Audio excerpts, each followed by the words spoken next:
You have just stepped into the Midlife Revolution, your space to ignite possibility, redefine purpose, and embrace the power that comes with age. Co-hosted by yours truly, Coach Wayne. And I'm Coach Stacy M. Lewis, and we're two seasoned coaches focused on the midlife community of color.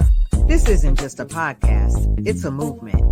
In a world that sometimes forgets the power and the wisdom that comes with age, we're here to ignite a revolution and rewrite the narrative of this incredible journey. So, whether you're navigating career shifts, rediscovering passions, or challenging the status quo, this is your space. So buckle up. Let's dive into the Midlife Revolution.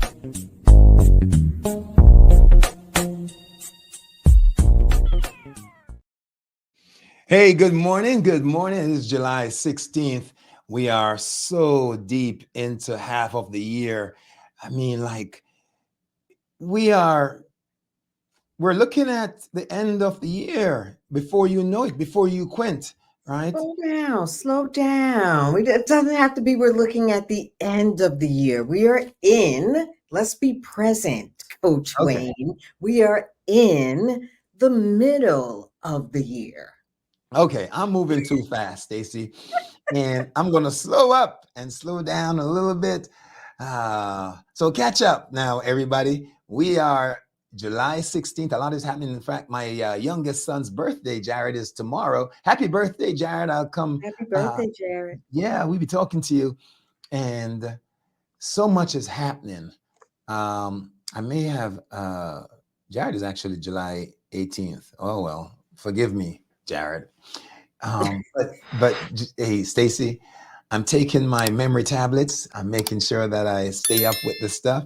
This is Midlife Revolution. So here is Coach Stacy on the other end, and I am Coach Wayne. And Stacy, well, you know what I do is I help men of color reimagine their purpose, redefine their identity, and sort of just restore their values so that their second half of life can be one without regrets. Stacy, welcome. It's great to have you. Talk to the people, Stacy. What a great segue. So I will say to our listening and viewing audience, please forgive us. We're having a little bit of a technical issue where we can't see your comments, but we know that you are out there. We appreciate you being here, and welcome to another episode of the Midlife Revolution. I am Coach Stacy. I am a nonprofit executive. Hook a sister up. Give a sister a holla if you're looking for a good organization to support. I am also a health educator, and I'm here with Coach Wayne because I am a midlife women's coach. It is my joy and honor to really support midlife women just like me in moving forward into really this season with a spirit of thriving and a willingness to just live at our highest selves. So I'm excited to be here, and I'm excited to talk about regret. And Stacy, welcome to Florida, the Sunshine State. I understand you're up there in the middle of Florida. Yes, I am. Yes, I am. And it's been a lovely stay here in Florida. For those of you that catch the show, you know this is not my normal background, but I'm headed home today. But Florida has been very good to me. So thank you, Wayne. Thank you for having me in your home state. Hey, you're welcome, Stacy. And today, Stacy, we are talking about from regret to renewal. You know, Stacy, how many of us, our listening audience, this is a question for you all. And if you comment, we probably can't see it, but we'll get to it after the show. But feel free to share.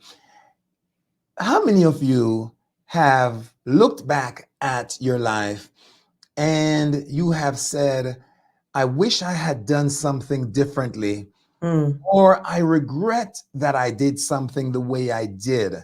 How many of you have done that? That is an excellent question. And I think, good morning, Delane. It's such a pleasure to have you. Welcome to the Midlife Revolution.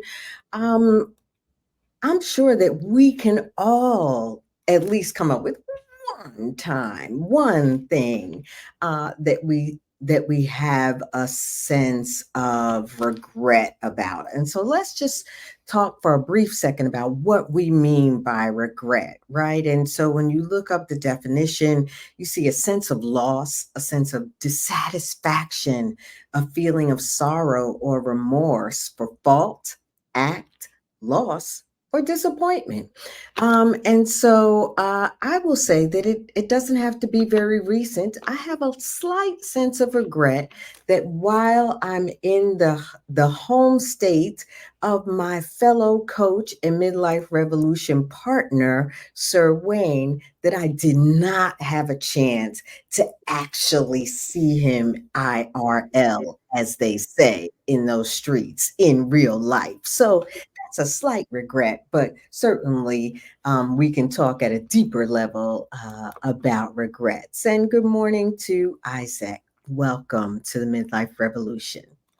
Brother Isaac is calling from Nigeria. Ah, Delane is calling from Canada. Good all morning right. to you Oh, both. look at us in our international audience. Huh. Yeah. Stacy, and your boy was on and in the streets on Saturday because I took a 3.5, almost a 3.5 hour ride to Tampa, which is close to where you were. I had this get together with an organization that I'm a part of that I support very well, BEM, Black Executive Males. Shout out to Dewey Love and BEM. And we got some brothers together and we were about to change the narrative. So I was unable to connect with you. That was happening. And I lost my voice. So couldn't really do much talking. It's kind of, I'm finding it now, but no regrets, Stacy. You know, I look back and sometimes we have a life where we're shooting on each other. If I Yeah. woulda, coulda, shoulda, right? Hmm. So we're here to say, put away the shouldas and the wouldas and the couldas, and let us turn that around so that we can renew and move forward, leveraging those so-called missed opportunities or failures. Yeah, I think, Wayne, it's so interesting because one thing, we don't talk about regret a lot, right? With the exception of talking to a good friend or a spouse or a partner where you talk about the things you regret, but only in this framework, at least in my experience, in this framework where regret is a bad thing, where it's almost unusual or abnormal, but it is a very normal thing. And thinking about all of the things that we have endured, in this midlife community, all of the things that we have endured, that we have learned, that we have tried, where we have failed, where we have learned, where we have succeeded, that there are going to be some regrets, some sense of like, oh, I could have done something differently. I could have said something differently. And I think one thing we want to do here is we want to normalize the fact that regret is normal. It is normal, and it's our brain's way of telling us to take another look at the choices. So whether they're the recent choices or choices that we've made, back in the day that are still following us, that we want to take a look at them and see, what can we learn, what can we um, how can we grow from those regrets? So I like to have this conversation in a way where regrets are not solely a bad thing, and where they are really an opportunity for us to look at our life's experience in ways that are healthy and empower us to move forward. Yeah, I promise our audience that before the show is done, I'm going to share with folks some coaching tips in terms of how to let go of regrets, whatever it is, and to move forward. I'm going to share with you how you do that. But there's an old Arabian proverb, Stacy, that says Mm. four things that cannot come back. Four things that cannot come back. One, the spoken word, right? Mm, Say it, it's gone. Spoken word. So be mindful of your tongue. Watch what you speak and what you say, right? mm-hmm, And the sped arrow. Now, the sped arrow of those days is literally about an arrow, but in terms of the metaphor, what it means mm-hmm, is a released action, right? mm, And then there is the past life, the past life, right? What is gone is mm. gone. The past life. We can't get in a time machine and do anything about the past life except inform ourselves in the present to move forward differently. And Yes. then number four is the neglected opportunity, right? Ooh. No more if I woulda, coulda, should. The neglected opportunity, the door for then and that is closed. Doesn't mean there won't be another opening, another aperture to enter. The Mm-hmm. opportunity may come back. But the Arabian proverb speaks to those four things.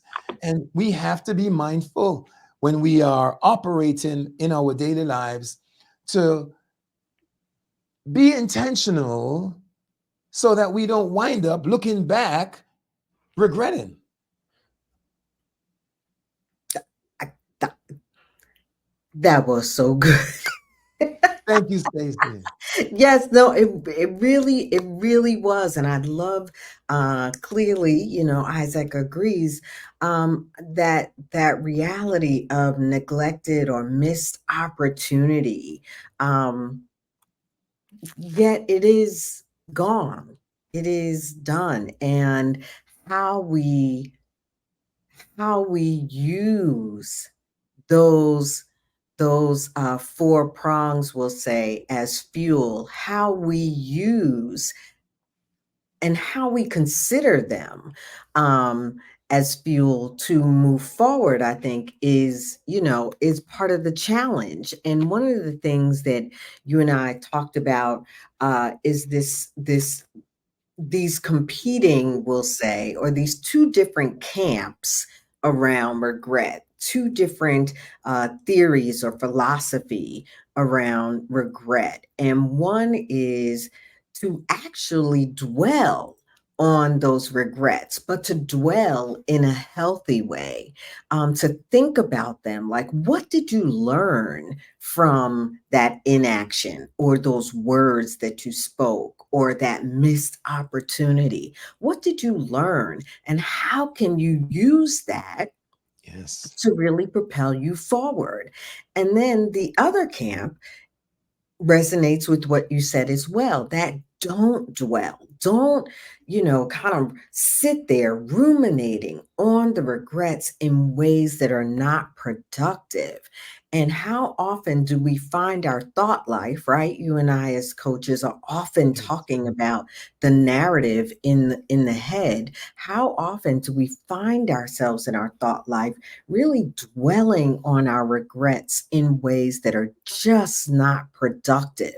So I would say, whether you choose to dwell in a way that is productive and healthy, or whether you choose to don't dwell in unhealthy, unproductive ways, right? You want to really utilize your regrets as fuel, as information. You and I often talk about, how your experience as a midlife person, you have so much information, you have so much opportunity to make informed decisions and choices. And um, this is the time you want to do that. So whether you choose to dwell or don't dwell, you need to move forward. You're right. The beauty of midlife is it's a gift because it's a blessing that we've gotten that far. Hallelujah. And with it comes additional lived experiences relative to where we were prior to getting there. Right. So it's like walking along a path and picking flowers along the way. And now at the end, we have enough to create a bouquet. So Mm-hmm. this is what we have to offer. And therefore, even if we pick weeds among the flowers, the fact of the matter is we can't go back and unpick those weeds. We simply have to sort it. And we're in a better position now because we know better. You know, Stacy, I said I'm going to share with folks as a coach Mhm.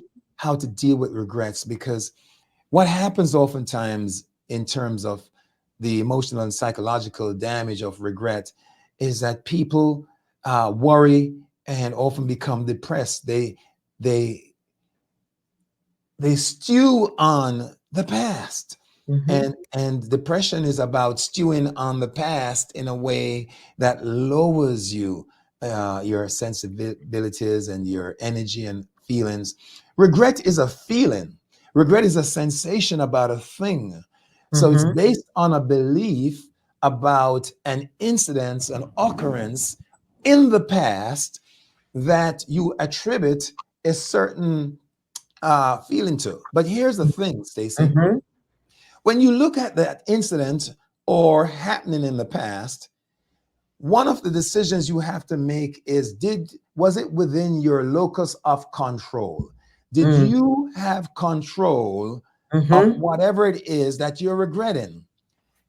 If you Great. had no control, if Mhm. it was based on somebody else's behavior or results, then the truth of the matter is you have to let it go totally, not even stew on it, because you can't control somebody else's behavior. Right.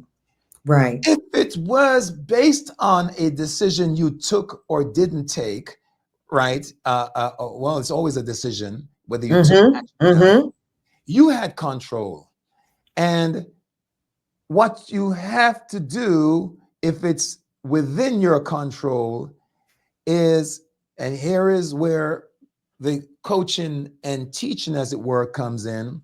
Mhm. The first thing to do, Stacy, is to accept the reality of whatever it is that brought about whatever you're regretting. Mhm. Acception. Mhm. Critical. Because, with time being our most precious resource, right? Because even these minutes that we're spending, we can never get back. And so our ability to accept what has happened in the past, whether it be 10 years ago or yesterday, our ability to accept is critical to our ability to move forward. I feel like they're inextricably linked. If you cannot accept the words that you said, acknowledging that they may not have been the right words, and you have opportunity to make that right. If you cannot accept the action that you took, and you have the opportunity to adjust now, if you cannot accept, those past mistakes, like you said, those missed opportunities, those neglected opportunities, you will be stuck there. And the whole goal behind coaching is to ensure that folks get unstuck. And so accepting Yeah. whatever it is, I agree with you, is the first critical step. Yeah. The second step, Stacy, and it's a fork. I'm going to give three prongs. The second one is to give Mm. grace to yourself or to forgive.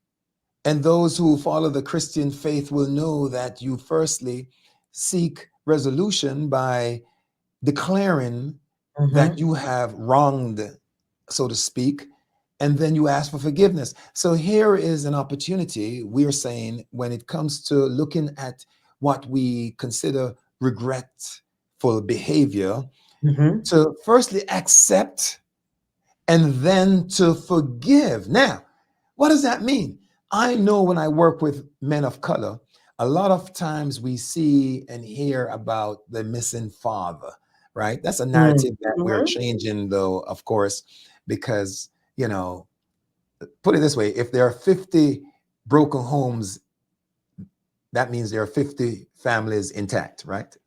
50%. Yeah. Let's talk about forgiveness. Mhm. If you hold on to the fact that my daddy wasn't there, for example, and you don't let it go. Maybe he's gone on with a life, remarried or had more kids or whatever it is, but it was what it was for when it was. And you can't live in that and allow yourself to be free. You are imprisoned. So, what you have to do, it doesn't mean you condone the behavior, Right. but you forgive so you can move forward.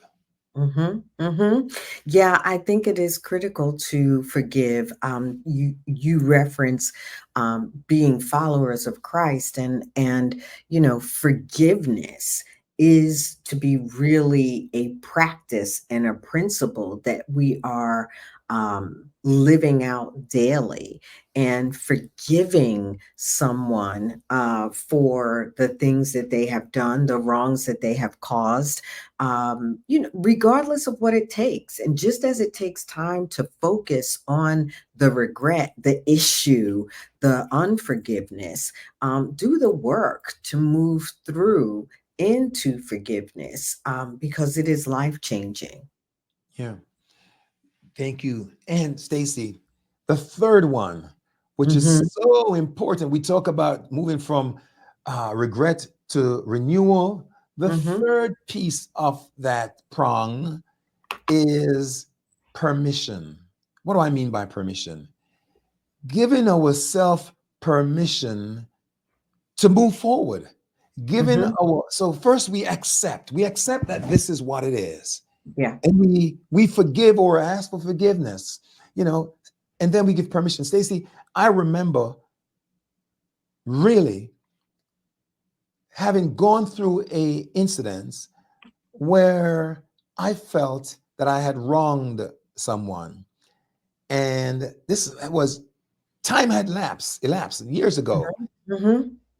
But not only did I call up to just say, "Hey, this is what's happening," and I ask for you to just forgive me. I'm sorry. Hmm. But it was so long the person hadn't really remembered, and they had laughed it off. But then I also gave myself permission to move Hmm. forward in a healthy way. Hmm. And we have Hmm. to give ourselves grace and permission to move forward after we have declared that that thing in the back there is Hmm. what it is. Yeah, that's so we're going to sit there for just a second, because I think one aspect of forgiveness that we did not really clearly articulate is the need to forgive yourself. So if your regret is really about an action that you took, or a missed opportunity, or words that you spoke, what are the actions that you can take to forgive yourself? I feel like we, don't think about that enough. It's very easy to identify what and how others have wronged us. But what are we doing to ourselves? What are we saying to ourselves? How are we taking care of or not taking care of? But we have to forgive ourselves for those inactions, those decisions, those missed opportunities. And to Delaine's point, we have to forgive ourselves so we can really practice actively forgiving others.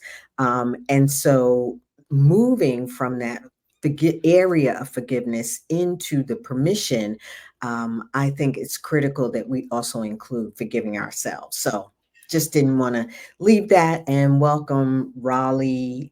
Pray Yes, I'm pronouncing your name Brother correctly. Raleigh. Yeah, Stacy, it's so important. We oftentimes become prisoners to our Mm. own thinking, to our own fears, and we create these boxes, these paradigms in which we live. When we want to renew and free ourselves, we have to recognize that we have to live in the now, in the here. Many of us, all of us, have dealt with some sort of trauma, some sort of missed opportunities, some sort of misbehavior or Mhm. misappropriation. And so if we spend, listen, you try it for yourself. Get in your car. Well, don't do it literally, but if you're in your car and you start up and you turn around this way, it's very difficult for you to move forward in a progressive manner. You're likely to hit something. You're likely to bump into something. And that is just a vehicle in terms of a car. Imagine this vehicle, the human being, the body that you occupy, the vessel, and you are looking back as you're trying to move forward. It's not possible, not without stubbing. So, I agree. I agree. It is that, and nowadays, right? The gift of the way the car is designed is that you don't even have to turn your body. You can spend the entire time looking in the rearview mirror. yeah, But if you do that, you will not go forward well, right? You're gonna run into something, yes, turn into something. It is critical that we're looking forward. And we're not saying these, Wayne and I are coaches, and we realize that, sometimes we have to dig a little deep to figure out the root, the base, the foundation of the regret. And these actions of acceptance and forgiveness, and then giving yourself permission, take time. So please don't walk away from this episode feeling like, okay, I'm going to accept, I'm going to forgive, and I'm going to give myself permission and shimmy my way through.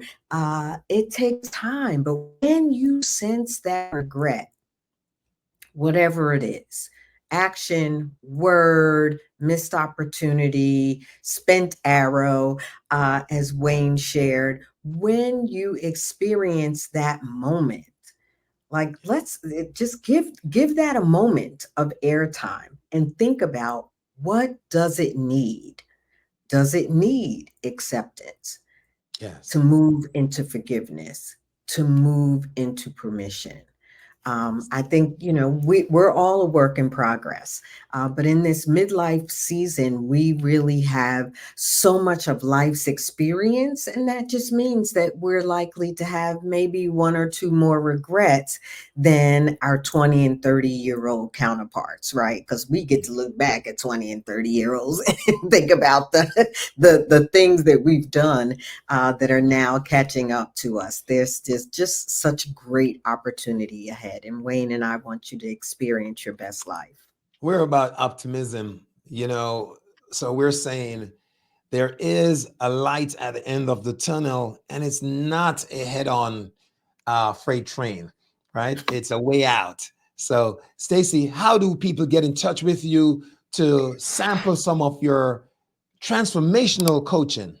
Absolutely, Wayne. Well, certainly I am available. I know that we are streaming both on LinkedIn and Facebook. And you may see a little snippet on some other platforms, but certainly I can be reached through my website at the Stacy M. Lewis, no E in the Stacy.com. But I'm on all the platforms, usually at Stacy M. Lewis 7. So feel free to hit a sister up. Happy to offer a coaching call to anyone. Yeah. And Stacy, I am going to allow folks to uh, DM me or reach out by email, which is Wayne Dawson. That's WayneDawson at VIP transformativeliving.com, and just say discovery call.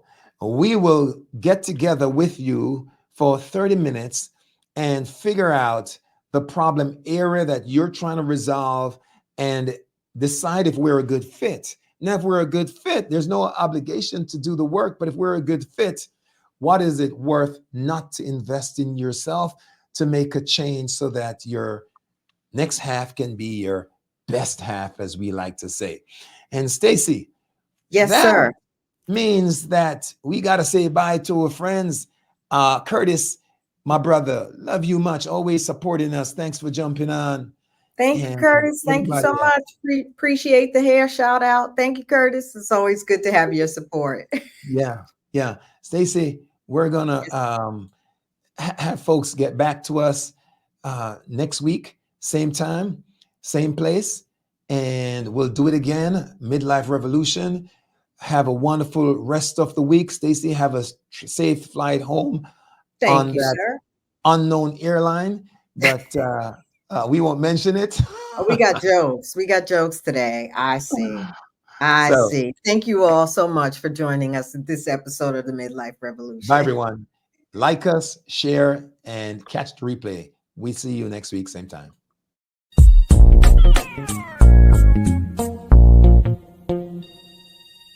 And there you have it, folks. This week's episode of the Midlife Revolution. Hey, we truly appreciate you spending this time in this space with us. Join us next week at the same time as we dive into relevant topics and present solutions to spark new thinking and empower your midlife journey. Don't forget, if today's episode resonated with you, share your thoughts and suggest topics in the comments. And of course, remember to subscribe, share, like, and hit that notification bell. You are the Midlife Revolution. I'm Coach Stacy, and I'm cheering you on. And I'm Coach Wayne, and I'll see you at the top.